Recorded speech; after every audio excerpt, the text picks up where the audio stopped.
Welcome back to enchanted learning. ഇസ്ബി ബനാസർ ഖാലിദ്.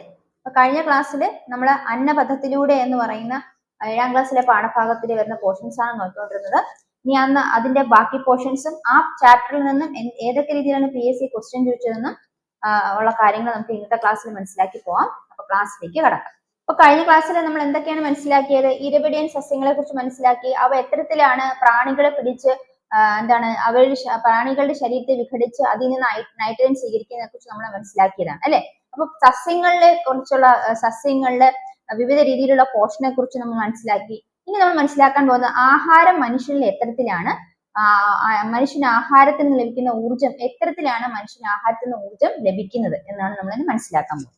അപ്പൊ ഇവിടെ ജീവൽ പ്രവർത്തനത്തിന് ആവശ്യമായ ഊർജം ലഭിക്കുന്നത് ആഹാരത്തിൽ നിന്നാണെന്ന് നമുക്കറിയാവുന്ന കാര്യം അല്ലെ. ഇതിന് ആവശ്യമുള്ള ഊർജ്ജം എവിടെ നിന്നാണ് ലഭിക്കുന്നത്? നമ്മൾ കഴിക്കുന്ന ഭക്ഷണത്തിൽ നിന്നാണ്. ഇപ്പൊ ഈ ഭക്ഷണം നമ്മുടെ ശരീരത്തിൽ എത്തുമ്പോൾ അതിന് പല മാറ്റങ്ങൾ സംഭവിക്കും. ഇപ്പൊ ആഹാരം വായിൽ വെച്ച് നമ്മൾ ചവച്ചരിക്കുന്നു അല്ലെ. ഇപ്പൊ വായ്, ചുണ്ട്, പല്ല്, നാവ് എന്നിവയെല്ലാം ഇതിൽ പ്രധാന പങ്ക് വഹിക്കുന്നു. അപ്പൊ ഭക്ഷണം കഴിക്കുമ്പോൾ നമ്മൾ വായിൽ വെച്ച് ചവച്ചരച്ചാണ് ഭക്ഷണം കഴിക്കുന്നത്. അപ്പൊ വായിൽ വെച്ചാണ് ആഹാരത്തിന് ദഹനം ആരംഭിക്കുന്നത്. ഇതിന് ഉമിനീരിൽ അടങ്ങിയ ദഹനരസം സഹായിക്കുന്നു. അപ്പോ ചോദ്യം ഇതാണ്, എവിടെ വെച്ചാണ് ആഹാരത്തിന് ദഹനം ആരംഭിക്കുന്നത്? വായിൽ വെച്ചാണ് ആഹാരത്തിന് ദഹനം ആരംഭിക്കുന്നത് അല്ലെ. അപ്പൊ വായിൽ വെച്ച് ദഹനം ആരംഭിക്കുമ്പോൾ അതിനെ സഹായിക്കുന്ന ഉമിനീര് അല്ലെ. ഉമിനീരിൽ എന്തിൽ അടങ്ങിയിട്ടുണ്ട്? ദഹനരസം അടങ്ങിയിരിക്കുന്നു. ഉമിനീരിൽ അടങ്ങിയ ദഹനരസമാണ് വായിൽ വെച്ച് ആഹാരത്തിന് ദഹനത്തിന് സഹായിക്കുന്നതെന്ന് മനസ്സിലാക്കുക. അടുത്തത് നമ്മൾ മനസ്സിലാക്കേണ്ട ഒരു കാര്യം എന്താണ്? നമ്മൾ ആഹാരം ചവച്ചരയ്ക്കുമ്പോൾ നമുക്ക് എന്തിന്റെ ആവശ്യമുണ്ട് അല്ലെ? പല്ലിന്റെ ആവശ്യമുണ്ട്. അപ്പൊ മനുഷ്യ ശരീരത്തിലെ പല്ലിനെ കുറിച്ചാണ് അടുത്ത മനസ്സിലാക്കാൻ പോകുന്നത്. മനുഷ്യ ശരീരത്തിലെ കാഠിന്യമേറിയ ഭാഗമാണ് പല്ല്. അപ്പൊ മനുഷ്യ ശരീരത്തിലെ കാഠിന്യമേറിയ ഭാഗം ഏതാണ്? പല്ലാണ്. അപ്പൊ നമ്മൾ എത്ര കാഠിന്യമേറിയ ഭാഗമാണെന്ന് പറഞ്ഞാലും അത് നമ്മൾ ശരിക്കും ശ്രദ്ധിച്ചില്ലെങ്കിൽ അതിന് എളുപ്പം കേടുവരും എന്നാണ് അവിടെ പറഞ്ഞിരിക്കുന്നത്. അപ്പൊ കേടുവരും. അത് എങ്ങനെയാണെന്ന് വെച്ചാല് ഇപ്പൊ ഈ കാഠിന്യമേറിയ പദാർത്ഥമായ മാർബിളിനെ നമ്മൾ നേർപ്പിച്ച ഹൈഡ്രോക്ലോറിക് ആസിഡ് ഇട്ട് വെച്ചാൽ കുറച്ച് കഴിയുമ്പോൾ അതിന് എന്താണ് രാസമാറ്റം സംഭവിക്കുന്നതായിട്ട് കാണാൻ സാധിക്കും. അതായത് ആസിഡ് മാർബിളുമായി പ്രവർത്തിച്ച് ആ മാർബിളിനെ ദ്രവിപ്പിക്കുന്നതായിട്ട് കാണാൻ സാധിക്കും. അതുപോലെ പല്ലില് ഇതുപോലെ എന്താണ് പല്ലും എന്ന് പറയുന്ന കാഠിന്യമേറിയ വസ്തു ആണെങ്കിൽ തന്നെയും ഈ പല്ലുകൾക്കിടയിൽ ആഹാര അവശിഷ്ടങ്ങൾ പറ്റിപ്പിടിച്ചിരിക്കുമ്പോൾ ബാക്ടീരിയകൾ അതിൽ നിന്നും പോഷണം നടക്കും. അപ്പൊ പല്ലുകൾക്കിടയിൽ ആഹാരാവശിഷ്ടങ്ങൾ പറ്റിപ്പിടിച്ചിരിക്കുമ്പോൾ ബാക്ടീരിയ അവയിൽ നിന്ന് പോഷണം നടത്തുന്നു. അങ്ങനെ ബാക്ടീരിയകൾ പോഷണം നടത്തുന്ന ഫലമായിട്ട് ലാക്റ്റിക് ആസിഡ് ഉത്പാദിപ്പിക്കപ്പെടുന്നു. അപ്പൊ ബാക്ടീരിയകൾ പോഷണം നടത്തുന്ന ഫലമായിട്ട് എന്ത് ഉത്പാദിപ്പിക്കുന്നു? ലാക്റ്റിക് ആസിഡ് ഉത്പാദിപ്പിക്കുന്നു. ഈ ലാക്റ്റിക് ആസിഡ് പല്ലിന്റെ ഏറ്റവും പ്രധാനപ്പെട്ട ഒരു ഉപരിതല പാളിയാണ് ഏത്? ഇനാമൽ. പല്ലിന്റെ ഏറ്റവും ഉപരിതല പാളിയാണ് ഇനാമൽ. ആ ഇനാമല് ഈ ലാക്റ്റിക് ആസിഡുമായിട്ട് എന്താണ് ഇനാമൽ എന്ത് ചെയ്യുന്നുണ്ട്? ഈ ഇനാമലിലേക്ക് ലാക്റ്റിക് ആസിഡ് രാസപ്രവർത്തന ഫലമായിട്ട് ഇനാമലിന് നാശം സംഭവിക്കുന്നതാണ് പറയുന്നത്. അപ്പൊ ഇവിടെ പല്ലിന്റെ ഏറ്റവും ഉപരിതല പാളിയാണ് ഇനാമൽ. ശരീരത്തിലെ ഏറ്റവും കഠിനമായ പദാർത്ഥമാണ്. അപ്പൊ നമ്മൾ മനുഷ്യ ശരീരത്തിലെ ഏറ്റവും കഠിനമായ ഭാഗം ഏതാണെന്ന് വെച്ചത് പല്ലാണ്. കഠിനമായ പദാർത്ഥം ഏതാണെന്ന് വെച്ചത് ഇനാമലാണ്.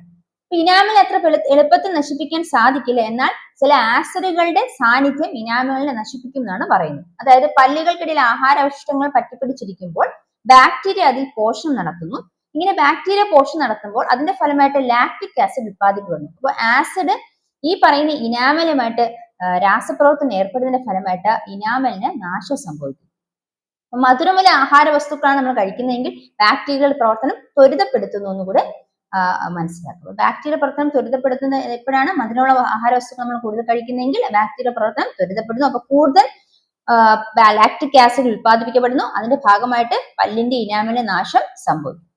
അപ്പൊ ഭക്ഷണത്തിന് ശേഷം പല്ല് വൃത്തിയാക്കേണ്ട ആവശ്യകതയെ കുറിച്ചാണ് ഇവിടെ പറഞ്ഞിരിക്കുന്നത്. ഇനി നമ്മൾ മനസ്സിലാക്കാനുള്ളത് എന്താണ്? ഇനി പല്ലുകളെ കുറിച്ച് നമുക്ക് മനസ്സിലാക്കാം. അതായത് ഏകദേശം 6 മാസം പ്രായമാകുന്ന മുതലാണ് പല്ല് മുളയ്ക്കാൻ തുടങ്ങുന്നത്. അപ്പൊ പല്ല് മുളയ്ക്കുന്ന പ്രായം ഏതാണ്? 6 മാസം പ്രായമാകുമ്പോഴാണ് പല്ല് മുളയ്ക്കാൻ തുടങ്ങുന്നത്. ഈ പല്ലുകളെ പാൽപ്പല്ലുകൾ എന്നറിയപ്പെടുന്നു. ഈ പല്ലുകൾ എന്തറിയപ്പെടുന്നു? പാൽപ്പല്ലുകൾ എന്നറിയപ്പെടുന്നു. ഇങ്ങനെ മുകളിലും താഴെയുമായി 10 വീതം പല്ലുകളാണ് പല്ലുകളായിട്ട് ഉണ്ടാവുന്നത്. അപ്പൊ 6 മാസം ആകുമ്പോഴാണ് പല്ല് മുളയ്ക്കാൻ തുടങ്ങുന്നത്. ആ പല്ലുകളെ പാൽപ്പല്ലുകൾ എന്നറിയപ്പെടുന്നു. മുകളിലും താഴെയുമായി 10 വീതം പല്ലുകളാണ് ഉണ്ടാവുന്നത്. ഇനി 6 വയസ്സ് മുതൽ എന്ത് ചെയ്യുന്നു? ഈ പാൽപ്പല്ലുകൾ ഓരോന്നേ കൊഴിഞ്ഞു പോകാൻ തുടങ്ങുന്നു. 6 വയസ്സ് മുതൽ പാൽപ്പല്ലുകൾ ഓരോന്നേ കൊഴിഞ്ഞു പോകാൻ തുടങ്ങുന്നു. പിന്നീട് വരുന്ന പല്ലുകളാണ് സ്ഥിരദന്തങ്ങൾ. അപ്പൊ 6 വയസ്സിന് ശേഷം വരുന്ന പല്ലുകൾ എന്താണ്? പാൽപ്പല്ലുകളല്ല. അതെന്താണ്? സ്ഥിരദന്തങ്ങളാണ്. അപ്പൊ 6 വയസ്സ് മുതൽ പാൽപ്പല്ലുകൾ കൊഴിഞ്ഞു പോകുന്നു. അതിന്റെ ഫലമായിട്ട് പിന്നീട് വരുന്ന പല്ലുകളാണ് സ്ഥിരദന്തങ്ങൾ. അത് പൊട്ടിപ്പോവുകയോ പറഞ്ഞു പോവുകയോ ചെയ്ത ആ സ്ഥാനത്ത് പുതിയ പല്ലുകൾ ഉണ്ടാവുന്നില്ല. ഇനി ഏറ്റവും അവസാനം ഉണ്ടാവുന്നത് അറ്റത്തുള്ള അണപ്പല്ലുകളാണ്. അപ്പൊ ഏറ്റവും അവസാനം ഉണ്ടാകുന്ന പല്ലുകളാണ് ഏറ്റവും അറ്റത്തുള്ള അണപ്പല്ലുകൾ. അപ്പൊ പല്ല് മുളയ്ക്കുന്ന പ്രായം തന്നെ ഏകദേശം 6 മാസം ആകുമ്പോൾ പല്ല് മുളയ്ക്കുന്നു. അതിനെ പാൽപ്പല്ലുകൾ എന്നാണ് പറയുന്നത്. മുകളിലും താഴെയും 10 വീതം പല്ലുകളാണ് ഉണ്ടാവുക. ഇനി 6 വയസ്സാകുമ്പോൾ പല്ലുകൾ ഓരോന്നേ പൊഴിഞ്ഞു പോകാൻ തുടങ്ങും. പിന്നീട് വരുന്ന പല്ലുകളാണ് സ്ഥിരദന്തങ്ങൾ എന്നറിയപ്പെടുന്നത്. അവസാനം ഉണ്ടാവുന്ന അറ്റത്തെ പല്ലുകൾ എന്ന് പറയുന്നത് അണപ്പല്ലുകളാണെന്ന് മനസ്സിലാക്കി. ഇനി നോക്കൂ, ഈ ഇനാമൽ എന്ന് പറയുന്നത് പല്ലിന്റെ ഏറ്റവും ഉപരിതല പാളിയാണ് ഇനാമൽ എന്ന് പറയുന്നത്. അപ്പൊ മോണയ്ക്ക് മുകളിലുള്ള ഈ ഭാഗമാണ് എന്ത്? ഇനാമൽ എന്ന് പറയുന്നത്. ഇനി നമ്മൾ പല്ലുകൾ എത്ര വിധമാണ് ഉള്ളതെന്ന് നോക്കാം. ആദ്യം പറയുന്ന ഉളിപ്പല്ലുകളെ കുറിച്ചാണ്. വിവിധ തരം പല്ലുകളാണ് നമുക്കുള്ളത്. അതിലൊന്നാണ് ഉളിപ്പല്ല് അല്ലെങ്കിൽ ഇൻസിസേഴ്സ് എന്നാണ് പറയുന്നത്. എന്താണ് ഉളിപ്പല്ല്? മുൻവശത്തും അതുപോലെ മുൻവശത്താണ് ഈ ഉളിപ്പല്ലുകൾ കാണപ്പെടുന്നത്. മുകളിലും താഴെയുമായി എന്താണ് 8 പല്ലുകളാണ്. മുകളിൽ 4 പല്ല്, താഴെ 4 പല്ല്, അങ്ങനെ 8 പല്ലുകളാണ് ഉളിപ്പല്ലുകളായിട്ട് കാണപ്പെടുന്നത്. മുൻവശത്ത് താഴെയും മുകളിലുമായി 8 പല്ലുകൾ വീതമാണ് ഉളിപ്പല്ല് കാണപ്പെടുന്നത്. ഇത് എന്തിനു സഹായിക്കുന്നു? കടിച്ചു മുറിക്കാനാണ് സഹായിക്കുന്നത്. മുൻവശത്ത് താഴെയും മുകളിലുമായി 8 പല്ലുകളാണ് ഉളിപ്പല്ലുകൾ എന്ന് പറയുക. ഇത് കടിച്ചു മുറിക്കാൻ സഹായിക്കുന്നു. അടുത്തത് കൊമ്പല്ലാണ്. കൊമ്പല്ല് എന്ന് പറഞ്ഞാൽ ഉളിപ്പല്ലിനെ തൊട്ട് ബാക്കിലെ അതിന് തുടർച്ചയായി കാണപ്പെടുന്നതാണ് കൊമ്പല്ല്. ഇത് ഇവിടെ കാണുന്നത്. ഇതും എന്താണ് ഉളിപ്പല്ലുകൾക്ക് സമീപമാണ് കാണപ്പെടുന്നത്. ഇരുവശങ്ങളിലും മുകളിലും താഴെയുമായി 4 പല്ലുകൾ വീതമാണ് കാണപ്പെടുന്നത്. ഉളിപ്പല്ല് എന്ന് പറയുന്നത് ഈ ഉളിപ്പല്ലിന് അതിന് തുടർച്ചയാണ് എന്ത് കാണുന്നത്? കൊമ്പല്ല് കാണപ്പെടുന്നത്. മുകളിലും താഴെയുമായി ഇരുവശങ്ങളിലും മുകളിലും താഴെയുമായി 4 പല്ലുകൾ വീതമാണ് എന്ത് കാണപ്പെടുന്നത്? കൊമ്പല്ല് കാണപ്പെടുന്നത്. 4 പല്ലുകൾ വീതമാണ് കൊമ്പല്ലുകൾ. മുകളിലും താഴെയുമായി ഇരുവശങ്ങളിലും കാണപ്പെടുന്നു. അങ്ങനെ മുകളിലും താഴെയുമായി 4 പല്ലുകളാണ് കൊമ്പല്ലുകൾ കാണപ്പെടുന്നത്. ഈ കൊമ്പല്ലുകൾ എന്തിനു സഹായിക്കുന്നു? കടിച്ചു കീറാൻ സഹായിക്കുന്നവയാണ് കൊമ്പല്ല്. അപ്പൊ ആഹാര വസ്തുക്കൾ കടിച്ചു കീറാൻ സഹായിക്കുന്ന പല്ല് ഏതാണ്? കൊമ്പല്ലാണെന്ന് ഓർത്തു വയ്ക്കും. കൊമ്പല്ലുകളുടെ എണ്ണം എത്രയാണ്? 4 പല്ലുകളാണ് കൊമ്പല്ലുകളായിട്ട് ഉള്ളത്. ഈ ഉളിപ്പല്ലുകൾ എന്ന് പറയുന്നത് എവിടെയാണ് കാണപ്പെടുന്നത്? മുൻവശത്താണ്. മുകളിലും താഴെയുമായിട്ട് 8 പല്ലുകളാണ് ഉളിപ്പല്ലുകൾ കാണപ്പെടുന്നത്. അത് കടിച്ചു മുറിക്കാനാണ് സഹായിക്കുന്നത്. ഈ കൊമ്പല്ല് എന്ന് പറയുന്നത് ഉളിപ്പല്ലുകൾക്ക് സമീപമായിട്ട് കാണപ്പെടുന്നു. ഇരുവശങ്ങളിലും കാണപ്പെടുന്നു. മുകളിലും താഴെയുമായി അങ്ങനെ 4 പല്ലുകളാണ്. അത് ആഹാര വസ്തുക്കൾ കടിച്ചു കീറാൻ സഹായിക്കും. അടുത്തത് അഗ്രചർവണകമാണ്. എന്താണ് അഗ്രചർവണകം അല്ലെങ്കിൽ പ്രീമോളാർ? കൊമ്പലിന് സമീപം ഇരുവശങ്ങളിലും മുകളിലും താഴെയുമായി 8 പല്ലുകൾ. അപ്പൊ കൊമ്പലിന് സമീപമായിട്ട് എന്ത് കാണുന്നു? അഗ്രചർവണം കാണുന്നു. അത് ഇരുവശങ്ങളുമായി കാണപ്പെടുന്നു. മുകളിലും താഴെയുമായി അത്തരത്തിൽ 8 പല്ലുകളാണ് കാണപ്പെടുന്നത്. അപ്പൊ അഗ്രചർവണം എന്ന് പറയുന്നത് കൊമ്പലിന് സമീപം ഇരുവശങ്ങളിലുമായി മുകളിലും താഴെയുമായി 8 പല്ലുകളാണ് കാണപ്പെടുന്നത്. അത് എന്തിനു സഹായിക്കുന്നു? ചവച്ചരയ്ക്കാൻ സഹായിക്കും. അഗ്രചർവണകം എന്ന് പറയുന്നത് എന്താണ്? ചർവണകം. അവിടെ ചവച്ചരയ്ക്കാൻ ഓർമ്മിച്ചാൽ. അഗ്രചർവണകം എന്തിനു സഹായിക്കുന്നു? ചവച്ചരയ്ക്കാൻ സഹായിക്കുന്നു. ഇനി ചർവണകം എന്ന് പറയുന്നത് എന്താണ്? അഗ്രചർവണങ്ങളെ തുടർന്ന് കാണുന്നു. മുകളിലും താഴെയുമായി 12 പല്ലുകൾ കാണപ്പെടുന്നു. അതും ചവച്ചരയ്ക്കാനാണ് സഹായിക്കുന്നത്. അപ്പൊ അഗ്രചർവണങ്ങളത്തെ തുടർന്ന് മുകളിലും താഴെ കാണുന്ന 12 പല്ലുകളുണ്ട്. അതിന് ചർവണകം എന്ന് പറയുന്നു. അത് ചവച്ചരയ്ക്കാൻ സഹായിക്കുന്നു. അപ്പം ഉളിപ്പല്ല്, കൊമ്പല്ല്, അഗ്രചർവണകം, ചർവണകം. അതിൽ ഉളിപ്പല്ല് എന്ന് പറയുന്നത് 8 പല്ലുകൾ വീതമാണ്. കടിച്ചു മുറിക്കാനാണ് സഹായിക്കുന്നത്. കൊമ്പല്ല് എന്ന് പറയുന്നത് 4 പല്ലുകൾ വീതമാണ്. കടിച്ചു കീറാൻ സഹായിക്കുന്നു.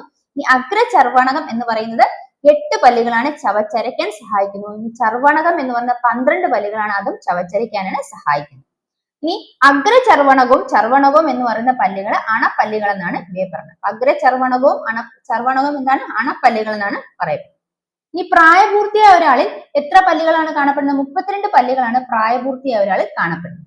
ഇനി മറ്റു ജീവികളുടെ പല്ലുകൾ നോക്കുകയാണെങ്കിൽ പല്ലിന്റെ ആകൃതി കണ്ട് നമുക്ക് അവരുടെ ആഹാര രീതി മനസ്സിലാക്കാൻ സാധിക്കും. അതെങ്ങനെയാണ്? മാംസാഹാരികൾക്ക് ആഹാരം കടിച്ചു കീറാൻ സഹായിക്കുന്ന കൊമ്പല്ലുകളാണ് ഉള്ളത്, അല്ലെ?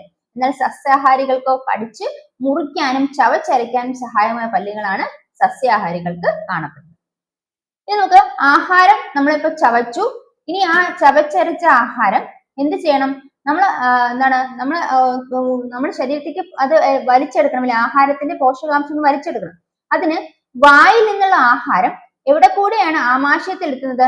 അന്നനാളത്തിൽ വഴിയാണ് ആമാശയത്തിൽ. ഇവിടുന്ന് ആമാശയത്തെ കുറിച്ചാണ് പറയുന്നത്. ആഹാരം വായിലിരിക്കുകയാണ്. ഈ വായിലിരിക്കുന്ന ആഹാരം, ചവച്ചരച്ച ഈ ആഹാരം അന്നനാളം വഴിയാണ് ആമാശയത്തിൽ എത്തുന്നത്. അപ്പൊ വായിൽ ആഹാരമുണ്ട്. ആഹാരം അന്നനാളം വഴിയാണ് ആമാശയത്തിലേക്ക് എത്തുന്നത്. ഇതിന് സഹായിക്കുന്നത് അന്നനാളത്തിന്റെ തരംഗ രൂപത്തിലുള്ള ചലനമാണ്. അപ്പൊ അന്നനാളത്തിന്റെ തരംഗ രൂപത്തിലുള്ള ചലനമാണ് ആമാശയത്തിലേക്ക് ഈ പറയുന്ന ആഹാരം എത്തിച്ചേരാൻ സഹായിക്കുന്നത്. വായിൽ നിന്ന് അന്നനാളം വഴിയാണ് ആമാശയത്തിലേക്ക് ആഹാരം എത്തുന്നത്. ഇതിന് സഹായിക്കുന്ന അന്നനാളത്തിന്റെ തരംഗ രൂപത്തിലുള്ള ചലനമാണ്. ഈ ചലനത്തെ പെരിസ്റ്റാൾസിസ് എന്ന് പറയും. അപ്പൊ അന്നനാളത്തിന്റെ ഈ തരംഗ ചലനത്തെ എന്ത് വിളിക്കുന്നു? പെരിസ്റ്റാൾസിസ്. ഈ ആമാശയഭിത്തിയുടെ ചലനം മൂലം ആമാശയഭിത്തിയുടെ ചലനം മൂലം ആമാശയത്തിൽ വെച്ച ആഹാരം കുഴമ്പു പരുവത്തിലാവും. അപ്പൊ ആമാശയഭിത്തിയുടെയും ചലനമുണ്ട്, അവിടെയും ചലനമുണ്ട്. ആ ചലനം മൂലം എന്താണ്? ആമാശയത്തിൽ വെച്ച് തന്നെ ആഹാരം കുഴമ്പു പരുവത്തിലാവുന്നു. ഈ ആമാശയം ഉൽപ്പാദിപ്പിക്കുന്ന ദഹനരസങ്ങൾ ആഹാരത്തെ രാസീയമായി ദഹിപ്പിക്കുന്നു. അതുപോലെ ആമാശയം ചില ദഹനരസങ്ങൾ ഉൽപ്പാദിപ്പിക്കുന്നു. അതെന്താണ്? ആഹാരത്തെ രാസീയമായി ദഹിപ്പിക്കുകയും ചെയ്യുന്നു. അപ്പൊ ഇവിടെ നമ്മൾ ആമാശയത്തെ കുറിച്ച് ചെറിയൊരു കാര്യം മനസ്സിലാക്കി. എന്താണ്? വായിൽ നിന്ന് ആഹാരം അന്നനാളം വഴിയാണ് ആമാശയത്തിൽ എത്തുന്നത്. ഇതിന് സഹായിക്കുന്നത് അന്നനാളത്തിന്റെ തരംഗ രൂപത്തിലുള്ള ചലനമാണ്. ഈ ചലനത്തെ പെരിസ്റ്റാൾസിസ് എന്ന് വിളിക്കുന്നു. ഇനി ആമാശയഭിത്തിയുടെ ചലനം മൂലം ആമാശയത്തിൽ വെച്ച് തന്നെ ആഹാരം കുഴമ്പ് പരുവത്തിലാകുന്നു. അതുപോലെ തന്നെ ആമാശയം ചില ദഹനരസങ്ങൾ ഉൽപ്പാദിപ്പിക്കുന്നു. ഇത് ആഹാരത്തെ രാസീയമായി ദഹിപ്പിക്കുകയും ചെയ്യും. അടുത്തത് ഈ ആമാശയത്തെ ആഹാരം ഇനി എങ്ങോട്ടാ പോകുന്നത്? ചെറുകുടലിലേക്കാണ് പോകുന്നത്. അപ്പൊ ചെറുകുടലിന് 6 മീറ്ററോളം നീളമുണ്ട്. ഇവിടെ വെച്ച് ആഹാരത്തിന്റെ ദഹനം പൂർത്തിയാവുന്നു. അപ്പൊ ആഹാരത്തിന്റെ ദഹനം പൂർത്തിയാവുന്ന എവിടെയാണ്? ചെറുകുടലിൽ വെച്ച്. ചെറുകുടലിന് എത്ര മീറ്ററോളം നീളമുണ്ട്? 6 മീറ്ററോളം നീളമുണ്ട്. ഇനി ദഹിച്ച ആഹാരത്തിലെ പോഷക ഘടകങ്ങൾ രക്തത്തിലേക്ക് ആഗിരണം ചെയ്യപ്പെടുന്നു. അപ്പൊ ആഹാരത്തിന് ദഹനം പൂർത്തിയാവുന്ന ചെറുകുടലാണ്. ഇനി ദഹിച്ച ആഹാരത്തിലെ പോഷക പദാർത്ഥങ്ങൾ രക്തത്തിലേക്കാണ് ആഗിരണം ചെയ്യപ്പെടുന്നത്. ദഹിച്ച ആഹാരത്തിലെ പോഷകഘടകങ്ങൾ എവിടേക്ക് ആഗിരണം ചെയ്യപ്പെടുന്നു? രക്തത്തിലേക്കാണ് ആഗിരണം ചെയ്യപ്പെടുന്നത്. എവിടെ വെച്ച ആഹാരത്തിന്റെ ദഹനം പൂർത്തിയാവുന്നത്? ആഹാര ദഹനം പൂർത്തിയാവുന്നത് ചെറുകുടലിൽ വെച്ചാണ്. ഇനി വൻകുടലിൽ എത്തിയപ്പോൾ ആഹാരം അവിടെ ദഹനം പൂർത്തിയായി കഴിഞ്ഞു. ഇനി വൻകുടൽ എന്ന് പറഞ്ഞാൽ ചെറുകുടലിനെ തുടർന്ന് 1.5 മീറ്ററോളം നീളമുള്ള വണ്ണം കൂടിയ കുടലാണ് വൻകുടൽ. വൻകുടൽ എന്ന് പറഞ്ഞാൽ ചെറുകുടലിനെ തുടർന്ന് 1.5 മീറ്ററോളം നീളമുള്ള വണ്ണം കൂടിയ കുടലാണ് ഇത് വൻകുടൽ എന്ന് പറയുന്നത്. ഇവിടെ ധാതു ലവണങ്ങൾ അടങ്ങിയ ജലത്തിന്റെ ആഗിരണം നടക്കുന്നത്. അപ്പൊ ജലത്തിന്റെ ആഗിരണമാണ് നടക്കുന്നത് വൻകുടലിൽ. അത് ധാതു ലവണങ്ങൾ അടങ്ങിയ ജലത്തിന്റെ ആഗിരണമാണ് വൻകുടലിൽ നടക്കുന്നത്. അതിനുശേഷം അവശേഷിക്കുന്ന എന്താണ്? മലമാണ്. ഇത് മലാശയത്തിൽ സംഭരിച്ചു വെച്ച് മലദ്വാരത്തിലൂടെ പുറത്തേക്ക് പോകും. അപ്പൊ ഇവിടെ ദഹനം നടക്കുന്ന എങ്ങനെയാണെന്ന് മനസ്സിലാവും. പൂർണ്ണമായും ദഹനം നടക്കുന്ന എവിടെയാണ്? ദഹനം പൂർത്തിയാവുന്നത് ചെറുകുടലിൽ വെച്ചാണ്. ചെറുകുടൽ എന്ന് പറയുന്നത് 6 മീറ്ററോളം നീളമുള്ളതാണ്. ഇവിടെ ദഹിച്ച ആഹാരത്തിലെ പോഷകഘടകങ്ങൾ എങ്ങോട്ടേക്ക് ആഗിരണം ചെയ്യപ്പെടുന്നു? രക്തത്തിലേക്ക് ആഗിരണം ചെയ്യപ്പെടുന്നു. ഇനി വൻകുടലിൽ എന്ന് പറയുന്നത് ധാതു ലവണങ്ങൾ ജലത്തിന്റെ ആഗിരണം മാത്രമാണ് നടക്കുന്നത്. വൻകുടൽ എന്ന് പറയുന്ന ചെറുകുടലിനോട് തുടർന്ന് 1.5 മീറ്ററോളം നീളമുള്ള വണ്ണം കൂടിയ ഒരു കുടലാണ്. ഇനി ബാക്കി അവശേഷിക്കുന്ന മലമാണെങ്കിൽ മലാശയത്തിൽ സംഭരിച്ചു വെച്ച് മലദ്വാരത്തിലൂടെ പുറത്തേക്ക് കളയുകയും ചെയ്യും. അപ്പൊ ഇതാണ് ദഹന വ്യവസ്ഥ. വായിലൂടെ എന്ത് ചെയ്യുന്നു? ആഹാരം അന്നനാളത്തിലെത്തുന്നു. അന്നനാളത്തിലൂടെ ആമാശയത്തിലെത്തുന്നു. ഇനി അന്നനാളത്തിലെ തരംഗ ചലനത്തിന്റെ ഫലമായി പെരിസ്റ്റാൾസിന്റെ ഫലമായിട്ടാണ് ആഹാരം ആമാശയത്തിലേക്ക് എത്തുന്നത്. ഇനി ആമാശയഭിത്തിയിൽ നമ്മൾ പറഞ്ഞു, ആമാശയഭിത്തിയുടെ ചലനം മൂലം ആഹാരത്തിന് എന്ത് സംഭവിക്കുന്നു? ആഹാരം കുഴമ്പ് പരുവത്തിലാകുന്നു അല്ലെ? ആമാശയത്തിൽ വെച്ച ആഹാരം കുഴമ്പ് പരുവത്തിലേക്ക് ആകുന്നു. ഇനി അതുപോലെ തന്നെ ആമാശയം ചില ദഹനരസങ്ങൾ ഉൽപ്പാദിപ്പിക്കുന്നു. അത് ആഹാരത്തെ രാസീയമാക്കി മാറ്റുന്നു. അതിനുശേഷം ആമാശയത്തിൽ നിന്നും ആഹാരം എങ്ങോട്ടാ പോകുന്നത്? ചെറുകുടലിലേക്കാണ് പോകുന്നത്. ചെറുകുടലിലാണ് ആഹാരം പൂർണ്ണമായിട്ട് ദഹിക്കുന്നത് അല്ലെ? ഇനി എന്താ പറഞ്ഞത്? ധാതു ലവണങ്ങളുടെ അതുപോലെ ആഹാരത്തിൽ അടങ്ങിയ പോഷക ഘടകങ്ങൾ രക്തത്തിലേക്ക് ആഗിരണം ചെയ്യപ്പെടുന്നത് എവിടെയാണ്? ചെറുകുടലിൽ വെച്ചാണ്. ഇനി വൻകുടലിൽ ആകുമ്പോഴത്തേക്കും ധാതു ലവണങ്ങൾ അടങ്ങിയ ജലത്തിന്റെ ആഗിരണമാണ് നടക്കുന്നത്. അതാണ് നമ്മൾ ദഹനത്തിന്റെ കുറെ കാര്യങ്ങളെ കുറിച്ച് മനസ്സിലാക്കി. അപ്പൊ അതാണ് ഇവിടെ ചിത്രത്തിൽ പറഞ്ഞിരിക്കുന്നത്. ഇനി ദഹന വ്യവസ്ഥ പല ജീവികളുടെയും ഉള്ളതാണ് ഇവിടെ കാണിച്ചിരിക്കുന്നത്. ഇനി ദഹന വ്യവസ്ഥയും മദ്യപാനം. മദ്യം ആമാശയത്തിലെ മൃദുലമായ പാളികളിൽ വ്രണം ഉണ്ടാക്കുന്നു. ഇത് അൾസറിന് കാരണമാകുന്നു. അപ്പൊ ആമാശയത്തിലെ മൃദുലമായ പാളികളിൽ വ്രണം ഉണ്ടാക്കുന്നത് മദ്യം ഉണ്ടാക്കുമ്പോൾ അത് അൾസറിന് കാരണമാകുന്നു. ഇതുപോലെ അമിതമായ മദ്യപാനം കരൾ വീക്കത്തിന് കാരണമാകുന്നു. വായു, അന്നനാളം, കരൾ, വൻകുടൽ എന്നിവിടങ്ങളിൽ ക്യാൻസർ ഉണ്ടാവാൻ മദ്യം കാരണമാകുന്നു. അടുത്തത് നമ്മൾ ഏകകോശ ജീവി അമീബയിലെ പോഷണ പ്രക്രിയയെ കുറിച്ചാണ് ഇവിടെ പറയുന്നത്. അപ്പൊ നമുക്ക് ചുറ്റും പല ജീവികളിൽ പല രീതിയിലാണ് ആഹാരം സ്വീകരിക്കുന്നത്, അതുപോലെ തന്നെ അവ ഉപയോഗപ്പെടുത്തുന്നത്. അപ്പൊ ഇവിടെ ഏകകോശ ജീവി അമീബയിലെ പോഷണ പ്രക്രിയയാണ് ചിത്രീകരിച്ചിരിക്കുന്നത്. അമീബയിലെ പോഷണ പ്രക്രിയ വിവിധ ഘട്ടങ്ങളാണ് നമുക്ക് നോക്കാം. ആദ്യം ആഹാരം എന്ത് ചെയ്യണം? അമീബ സ്വീകരിക്കുന്നു. സ്വീകരിച്ചതിന് ശേഷം അതിന്റെ ദഹനം നടക്കുന്നു. ദഹനത്തിന് ശേഷം ആഗിരണം ചെയ്യപ്പെടുന്നു. പിന്നെ അത് വിസർജിക്കുകയും ചെയ്യും. അപ്പൊ ഇതാണ് ഇവിടെ പറഞ്ഞിരിക്കുന്നത്. പോഷണ പ്രക്രിയയിലെ വിവിധ ഘട്ടങ്ങളാണ് ഇവിടെ മനസ്സിലാക്കാനുള്ളത്. പോഷണ പ്രക്രിയയിലെ ആദ്യ ഘട്ടമാണ് ആഹാര സ്വീകരണം. അപ്പൊ എവിടെയായാലും പോഷണ പ്രക്രിയയിലെ ആദ്യ ഘട്ടം എന്താണ്? ആഹാര സ്വീകരണം. അപ്പൊ അമീബയിലായാലും എവിടെയായാലും ആഹാരം സ്വീകരിക്കുന്നു, അതാണ് പോഷണ പ്രക്രിയയിലെ ആദ്യ ഘട്ടം, ആഹാര സ്വീകരണം അല്ലെങ്കിൽ ഇൻജഷൻ. ഇനി ആഹാരത്തിൽ അടങ്ങിയ ജൈവ ഘടകങ്ങളെ ശരീരത്തിന് സ്വീകരിക്കാൻ കഴിയുന്ന ലളിത ഘടകങ്ങളാക്കുന്ന പ്രക്രിയയാണ് ദഹനം അഥവാ ഡൈജഷൻ. ഇപ്പൊ എന്താണ് ദഹനം? ആഹാരത്തിലടങ്ങിയ ജൈവ ഘടകങ്ങളെ, ആഹാരത്തിലെ ജൈവ ഘടകങ്ങൾ അടങ്ങിയിട്ടുണ്ട്, അത് ശരീരത്തിന് സ്വീകരിക്കാൻ പറ്റുന്ന രീതിയിൽ ലളിത ഘടകങ്ങളാക്കി മാറ്റുന്ന പ്രക്രിയയാണ് ദഹനം. അപ്പൊ ആഹാരത്തിലെ പോഷക ഘടകങ്ങൾ അല്ലെങ്കിൽ ജൈവ ഘടകങ്ങളെ ശരീരത്തിന് സ്വീകരിക്കാൻ കഴിയുന്ന ലളിത ഘടകങ്ങളാക്കുന്ന പ്രക്രിയയാണ് ദഹനം എന്ന് പറയുന്നത്. അപ്പൊ പോഷണ പ്രക്രിയയിലെ ആദ്യഘട്ടം ആഹാര സ്വീകരണമാണ്. അപ്പൊ ആഹാരം സ്വീകരിച്ചതിന് ശേഷം അതിലടങ്ങിയിരിക്കുന്ന ജൈവ ഘടകങ്ങളെ ശരീരത്തിന് സ്വീകരിക്കാൻ കഴിയുന്ന ലളിത ഘടകങ്ങളാക്കുന്നു, അതിനെയാണ് ദഹനം എന്ന് പറയുന്നത്. ദഹിച്ച ആഹാരം ശരീരം സ്വീകരിക്കുന്ന പ്രക്രിയ ആഗിരണവും, ആഗിരണം ചെയ്യപ്പെട്ട ആഹാര ഘടകങ്ങൾ ശരീരത്തിന്റെ ഭാഗമാകുന്ന പ്രക്രിയ സ്വാംശീകരണവുമാണ്. അപ്പൊ എന്താണ്? ദഹിച്ച ആഹാരം ശരീരം സ്വീകരിക്കുന്നു, ആ പ്രക്രിയ എന്ത് വിളിക്കുന്നു? ആഗിരണം എന്ന് പറയുന്നു. എന്താണ്? ദഹിച്ച ആഹാരം ശരീരം സ്വീകരിക്കുന്നതിന് ആഗിരണം എന്നും, ആഗിരണം ചെയ്യപ്പെട്ട ആഹാര ഘടകങ്ങൾ ശരീരത്തിന്റെ ഭാഗമാകുന്ന പ്രക്രിയ സ്വാംശീകരണം എന്നും പറയുന്നു. അപ്പൊ ദഹിച്ച ആഹാരത്തെ ശരീരം സ്വീകരിക്കുന്ന പ്രക്രിയ എന്ത് വിളിക്കുന്നു? ആഗിരണം. ഇനി ആഗിരണം ചെയ്യപ്പെട്ട ആഹാര ഘടകങ്ങൾ ശരീരം അതിന്റെ ഭാഗമാക്കുന്ന പ്രക്രിയ, മനസ്സിലായോ? ആഗിരണം ചെയ്യപ്പെട്ട ആഹാര ഘടകങ്ങൾ ശരീരത്തിന്റെ ഭാഗമാകുന്ന പ്രക്രിയ എന്ത് വിളിക്കുന്നു? സ്വാംശീകരണം എന്ന് വിളിക്കുന്നു. ഇനി ശാരീരിക പ്രവർത്തനങ്ങളുടെ ഫലമായി ഉണ്ടാകുന്നതും ശരീരത്തിന് ആവശ്യമില്ലാത്തമായ വസ്തുക്കളെ ശരീരം പുറന്തള്ളുന്ന പ്രക്രിയയാണ് വിസർജനം. അപ്പൊ ശാരീരിക പ്രവർത്തനങ്ങളുടെ ഫലമായി ഉണ്ടാകുന്നതും അതുപോലെ ശരീരത്തിന് ആവശ്യമില്ലാത്തതുമായ വസ്തുക്കളെ ശരീരം സ്വയമേ പുറന്തള്ളുന്ന പ്രക്രിയയാണ് എന്ത് വിളിക്കുന്നത്? വിസർജനം എന്ന് പറയുന്നത്. അപ്പൊ പോഷണ പ്രക്രിയയിൽ വിവിധ ഘട്ടങ്ങൾ പറയുകയാണെങ്കിൽ ആദ്യ ഘട്ടമാണ് എന്താണ്? ആഹാര സ്വീകരണം, അല്ലെ? ആഹാരം സ്വീകരിച്ചു. ഈ ആഹാരത്തിൽ അടങ്ങിയ ജൈവ ഘടകങ്ങളെ ശരീരത്തിന് സ്വീകരിക്കാവുന്ന രീതിയിലെ ലളിത ഘടകങ്ങളാക്കി മാറ്റുന്ന പ്രക്രിയ എന്ത് വിളിക്കുന്നു? ദഹനം എന്ന് വിളിക്കുന്നു. ഇനി ദഹിച്ച ആഹാരം ശരീരം സ്വീകരിക്കുന്ന രീതിയെ ആഗിരണമെന്നും, ഇനി ആഗിരണം ചെയ്യപ്പെട്ട ആഹാര ഘടകങ്ങൾ ശരീരത്തിന്റെ ഭാഗമാകുന്ന പ്രക്രിയയെ സ്വാംശീകരണം എന്നും പറയുന്നു. ഇനി ശാരീരിക പ്രവർത്തനങ്ങളുടെ ഫലമായി ഉണ്ടാകുന്നത് എന്നാൽ ശരീരത്തിന് ആവശ്യമില്ലാത്ത വസ്തുക്കളെ പുറന്തള്ളുന്ന പ്രക്രിയ എന്ത് വിളിക്കുന്നു? വിസർജനം എന്ന് പറയും. അപ്പൊ ഇവിടെ എങ്ങനെ നമുക്ക് പറയാം? ആഹാര സ്വീകരണം, അതിനുശേഷം ദഹനം, അതിനുശേഷം ആഗിരണം, പിന്നെ സ്വാംശീകരണം, പിന്നെ വിസർജനം എന്നാണ് നമ്മൾ പോഷണ പ്രക്രിയ വിവിധ ഘട്ടങ്ങളെ കുറിച്ച് മനസ്സിലാക്കുന്നത്. ഇത് പരീക്ഷയ്ക്ക് ചോദിച്ചിട്ടുള്ള ചോദ്യമാണ്. ഇനി മാലിന്യം പുറത്തേക്ക് നോക്കൂ.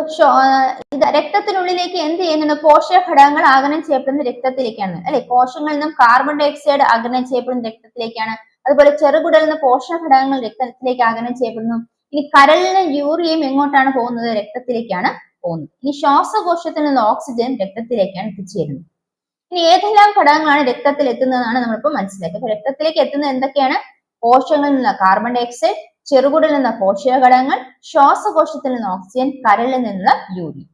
ഇതില് കാർബൺ ഡൈ ഓക്സൈഡ് ശ്വസനത്തിലൂടെ എന്ത് ചെയ്യുന്നുണ്ട്? പുറന്തള്ളപ്പെടുന്നു. അതായത് ഏതെല്ലാം ഘടകങ്ങൾ രക്തത്തിന്, ഇതിൽ ഏതെല്ലാം ഘടകങ്ങൾ ശരീരത്തിന് ആവശ്യമുള്ളതായിട്ടുള്ളത് നോക്കാം. ശരീരത്തിന് ആവശ്യമായിട്ടുള്ള എന്താണ്? ഓക്സിജൻ വേണം, അല്ലെ? കാർബൺ ഡൈ ഓക്സൈഡ് എന്നാൽ വേണ്ട. ഇനി പോഷക ഘടകങ്ങൾ വേണം, എന്നാൽ യൂറിയോ ശരീരത്തിന് ആവശ്യമില്ല. അപ്പൊ ഇങ്ങനെ ആവശ്യമില്ലാത്ത സാധനങ്ങൾ പുറന്തള്ളപ്പെടുകയും ചെയ്യും. അപ്പൊ കാർബൺ ഡൈ ഓക്സൈഡ് എങ്ങനെ? ശ്വസനത്തിലൂടെയാണ് പുറന്തള്ളപ്പെടുന്നത്. ഈ രക്തത്തിലെത്തിയ യൂറിയ ശരീരത്തിന് ആവശ്യമില്ലാത്ത ഘടകമാണ്. ഇതും പുറന്തള്ളപ്പെടുന്നത് എങ്ങനെയാണ് നമുക്ക് നോക്കാം. അപ്പൊ ശരീരത്തെത്തിയ യൂറിയ പുറന്തള്ളപ്പെടാൻ സഹായിക്കുന്നതാണ് വൃക്കകൾ. അപ്പൊ എന്താണ്? ശരീരത്തിലെ അരിപ്പകൾ എന്നറിയപ്പെടുന്നതാണ് വൃക്കകൾ.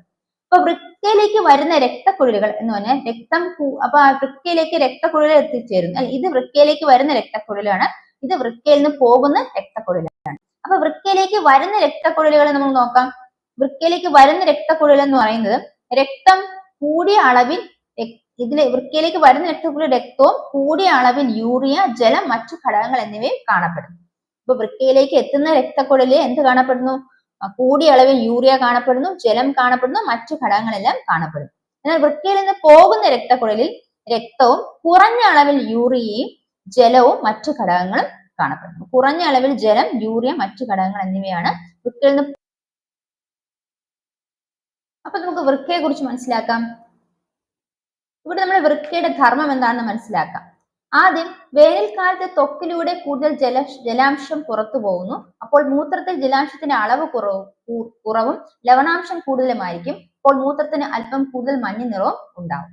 അപ്പൊ ഇവിടെ വേനൽക്കാലത്ത് നമ്മൾ വെള്ളം കുടിക്കുന്നതനുസരിച്ച് ത്വക്കിലൂടെ ജലാംശം പുറത്തേക്ക് പോയിക്കൊണ്ടിരിക്കും. അപ്പോൾ മൂത്രത്തിലെ ജലാംശത്തിന്റെ അളവ് കുറയും, പക്ഷെ ലവണാംശം കൂടുതലായിട്ട് കാണപ്പെടുന്നു. അപ്പോൾ മൂത്രത്തിന് ഏത് നിറമായിരിക്കും? മഞ്ഞ നിറമായിരിക്കും. അപ്പോൾ മൂത്രത്തിന് വേനൽക്കാലത്ത് മഞ്ഞ നിറം കൂടാനുള്ള കാരണം എന്താണ്? കാരണം ത്വക്കിലൂടെ ജലാംശം വളരെയധികം പുറത്തേക്ക് പോകുന്നു. അതുപോലെ മൂത്രത്തിലെ ജലാംശത്തിന്റെ കുറവും അതുപോലെ ലവണങ്ങളുടെ സാന്നിധ്യം കൂടുതലായിരിക്കും. അതുകൊണ്ടാണ് മൂത്രത്തില് മഞ്ഞ നിറം കാണുന്നത് മനസ്സിലാക്കി വെക്കുക. ഇനി വൃക്കകളെ കുറിച്ച് മനസ്സിലാക്കാം. ശരീരത്തെ പ്രധാന വിസർജന അവയവമാണ് വൃക്ക. അപ്പൊ നമ്മൾ പറഞ്ഞു രക്തത്തിൽ പല കാര്യങ്ങൾ ആഗിരണം ചെയ്യപ്പെടുന്നു. അതിൽ കുറെ കാര്യങ്ങൾ എന്താണ് നമ്മുടെ ശരീരത്തിന് ആവശ്യമില്ലാത്തവയാണ്. അപ്പൊ അവയെ പുറന്തള്ളുന്നതിന് സഹായിക്കുന്ന പ്രധാനപ്പെട്ട ഒരു വിസർജന അവയവമാണ് വൃക്ക. അപ്പൊ ശരീരത്തിലെ പ്രധാന വിസർജന അവയവമാണ് വൃക്ക. രക്തത്തിൽ നിന്ന് യൂറിയ, അധികമുള്ള ജലം, ലവണങ്ങൾ എന്നിവ അരിച്ചു മാറ്റി മൂത്രരൂപത്തിൽ പുറന്തള്ളുന്നു. അപ്പൊ വൃക്കയുടെ ജോലി എന്താണ്? രക്തത്തിൽ നിന്നുള്ള യൂറിയ, അധികമുള്ള ജലം, ലവണങ്ങൾ എന്നിവ അരിച്ചു മാറ്റി മൂത്രരൂപത്തിലാണ് വൃക്കകൾ പുറന്തള്ളുന്നത്. ഈ പ്രവർത്തനം സുഗമമാക്കുന്നതിന് കുട്ടികൾ ദിവസവും 1.5 ലിറ്ററും മുതിർന്നവർ 3 ലിറ്ററും വെള്ളമെങ്കിലും കുടിക്കേണ്ടതായിട്ടുണ്ട്. മൂത്രത്തിൽ 96% ജലമാണ്. അപ്പൊ എന്താണ്? അപ്പൊ ഈ വൃക്കകളുടെ ശരിയായ പ്രവർത്തനം നടക്കണമെങ്കിൽ കുട്ടികൾ ദിവസവും 1.5 ലിറ്റർ വെള്ളവും അതുപോലെ മുതിർന്നവരാണെങ്കിൽ 3 ലിറ്റർ വെള്ളമെങ്കിലും കുടിക്കണം എന്നാണ് മനസ്സിലാക്കേണ്ടത്. അതുപോലെ മൂത്രത്തിൽ 96% ജലമാണെന്നും ഓർത്തു വയ്ക്കുക. അപ്പൊ ശരീരത്തിലെ പ്രധാന വിസർജനം ഏതാണ്? വൃക്കയാണ്. ഇനി രക്തത്തിൽ നിന്ന് യൂറിയം, അധികമായിട്ടുള്ള ജലം, ലവണങ്ങൾ എന്നിവ ശരീരത്തിന് അരിച്ചു മാറ്റാൻ സഹായിക്കുന്നു അല്ലെ? മൂത്ര രൂപത്തിലാണ് പുറന്തള്ളപ്പെടുന്നത്. അതിന് സഹായിക്കുന്ന പ്രധാന വിസർജന അവയവമാണ് വൃക്ക. അതുപോലെ കുട്ടികൾ ദിവസവും 1.5 ലിറ്റർ വെള്ളം, അതുപോലെ മുതിർന്നവർ 3 ലിറ്റർ വെള്ളവുമെങ്കിലും കുടിക്കണം. പിന്നെ മൂത്രത്തിൽ എത്ര ശതമാനം ജലമുണ്ട്? 96% ജലമാണെന്ന് ഓർത്തു. ഇനി വിസർജനം ത്വക്കിലൂടെ. അപ്പൊ നമ്മളിവിടെ നോക്കാം, മൂത്രത്തില് രക്തം വൃക്കയിലേക്ക് രക്തം വഹിച്ചുകൊണ്ട് പോകുന്ന കുഴലില് എന്തൊക്കെ ഉണ്ടെന്ന് പറഞ്ഞു? നമ്മൾ പറഞ്ഞു യൂറിയയുടെ സാന്നിധ്യമുണ്ട് അല്ലെ? കൂടിയ അളവില് ജലവും അതുപോലെ യൂറിയ ഉണ്ടായിരിക്കും, മറ്റു ഘടകങ്ങളൊക്കെ ഉണ്ടായിരിക്കും. വൃക്കയിൽ നിന്ന് പോകുന്ന രക്തപ്രവാഹം ഇതെല്ലാം അരിച്ചു മാറ്റിയാണ് വൃക്ക ശുദ്ധമായ രക്തത്തെയാണ് പുറന്തള്ളുന്നത്. ശുദ്ധമായ രക്തത്തെയാണ് കടത്തി വിടുന്നത്, പുറത്തേക്ക് വിടുന്നത് അല്ലെ? ശുദ്ധമായ രക്തത്തെ വൃക്ക പുറത്തേക്ക് വിടുന്നത് ഈ കുഴലിലൂടെയാണ്. അപ്പൊ അവിടെ രക്തം കാണും, ജലത്തിന്റെ അംശം, അതായത് പുറന്തള്ളുന്ന ജലത്തിന്റെ അംശം കുറവായിരിക്കും. അതുപോലെ യൂറിയ മറ്റു ഘടകങ്ങളും വളരെ കുറവായിരിക്കും കാണപ്പെടുന്നത്. ഇനി അടുത്തത് വിസർജനം ത്വക്കിലൂടെ. അപ്പൊ ത്വക്കിലൂടെ വിസർജനം പുറത്തേക്ക് പോകും. ഇപ്പൊ വിയർപ്പിലൂടെ ശരീരം എന്തെല്ലാം പുറന്തള്ളുന്നു? ത്വക്കിലെ സൂക്ഷ്മ സുഷിരങ്ങളിലൂടെയാണ് വിയർപ്പും മാലിന്യങ്ങളും പുറത്തു വരുന്നത്. അപ്പൊ ശരീരത്തിലെ സൂക്ഷ്മ സുഷിരങ്ങളാണ്, ശരീരത്തിലെ ത്വക്കിലെ സൂക്ഷ്മ സുഷിരങ്ങളിലൂടെയാണ് വിയർപ്പും മാലിന്യങ്ങളും പുറത്തേക്ക് വരുന്നത്. ഇവ ത്വക്കിൽ അടിഞ്ഞു കിടക്കും. അതുകൊണ്ട് ത്വക്ക് വൃത്തിയാക്കേണ്ടതുണ്ട്. കുളിക്കുമ്പോൾ ശരീരത്തെ എല്ലാ ഭാഗങ്ങളും ശ്രദ്ധയോടെ വൃത്തിയാക്കേണ്ട പ്രധാനമാണ്. അപ്പം എന്താണ്? നമ്മുടെ ത്വക്കിലും എന്തുണ്ട്? ത്വക്കും എന്താണ്? ഒരു വിസർജന അവയവമായിട്ട് പ്രവർത്തിക്കുന്നു. അതായത് ത്വക്കിൽ എന്തുണ്ട്? വിയർപ്പ് ഗ്രന്ഥിയുണ്ട്, രോമങ്ങളുടെ സാന്നിധ്യമുണ്ട് അല്ലെ? അപ്പൊ ത്വക്കിലെ സൂക്ഷ്മ സുഷിരങ്ങളിലൂടെയാണ് വിയർപ്പ് മാലിന്യങ്ങൾ പുറത്തേക്ക് പോകുന്നത്. അപ്പൊ ഇത്തരത്തിൽ ഇത് പുറത്തേക്ക് പോകേണ്ടത് ആവശ്യമാണ്. ത്വക്കിലെ വിയർപ്പ് ഗ്രന്ഥികളെ കുറിച്ച് മനസ്സിലാക്കാം. ത്വക്കിലെ വിയർപ്പ് ഗ്രന്ഥികളാണ് വിയർപ്പ് ഉണ്ടാക്കുന്നത്. ശരീരത്തിൽ അധികമുള്ള ജലവും ലവണങ്ങളും വിയർപ്പിലൂടെ പുറത്തു പോകുന്നു. നമ്മുടെ ശരീരത്തിന്റെ താപനില ക്രമീകരിച്ചു നിർത്താൻ വിയർക്കൽ സഹായിക്കുന്നു. അമിതമായ ജലവും ലവണങ്ങളും ശരീരത്തിൽ നഷ്ടപ്പെടുന്ന അവസ്ഥയാണ് നിർജ്ജലീകരണം. അപ്പൊ എന്താണ്? ത്വക്കിലെ വിയർപ്പ് ഗ്രന്ഥികളാണ് വിയർപ്പ് ഉണ്ടാക്കുന്നത്. അപ്പൊ എന്താണ് വിയർപ്പ് ഉണ്ടാക്കുന്നത്? ത്വക്കിലെ വിയർപ്പ് ഗ്രന്ഥികളാണ് വിയർപ്പ് ഉണ്ടാക്കാൻ സഹായിക്കുന്നത്. ഇനി ശരീരത്തിലുള്ള അധികമായിട്ടുള്ള ജലവും ലവണങ്ങളും വിയർപ്പിലൂടെയാണ് ശരീരം പുറത്തേക്ക് വിടുന്നത്. ഇനി നമ്മുടെ ശരീരത്തിലെ താപനില ക്രമീകരിച്ച് നിർത്താൻ വിയർക്കുന്നത് സഹായിക്കുന്നു. ഇനി അമിതമായ ജലവും ലവണങ്ങളും ശരീരത്തിൽ നിന്ന് നഷ്ടപ്പെടുകയാണെങ്കിൽ ആ അവസ്ഥ എന്ത് വിളിക്കും? നിർജ്ജലീകരണം എന്ന് വിളിക്കും. അപ്പൊ ആവശ്യത്തിന് ജലവും ലവണങ്ങളും നമ്മുടെ ശരീരത്തിന് വേണം. എന്നാൽ അമിതമായ ജലവും ലവണങ്ങളും ശരീരത്തിന് പുറന്തള്ളപ്പെടുകയാണെങ്കിൽ ആ അവസ്ഥ എന്ത് വിളിക്കുന്നു? നിർജ്ജലീകരണം എന്ന് വിളിക്കുന്നു. അപ്പൊ അത്തരം കാര്യങ്ങളാണ് നമ്മളിവിടെ മനസ്സിലാക്കിയത്. ഇനി സസ്യങ്ങളിലും ഇതുപോലെ വിസർജനം നടക്കുന്നുണ്ട്. ജന്തു ശരീരത്തിൽ നിന്ന് പോലെ സസ്യ ശരീരത്തിന് മാലിന്യങ്ങൾ ഉണ്ടാവുന്നുണ്ട്. ഇവ പുറന്തള്ളുന്നത് സസ്യങ്ങൾ സ്വീകരിക്കേണ്ട മാർഗങ്ങളാണ്.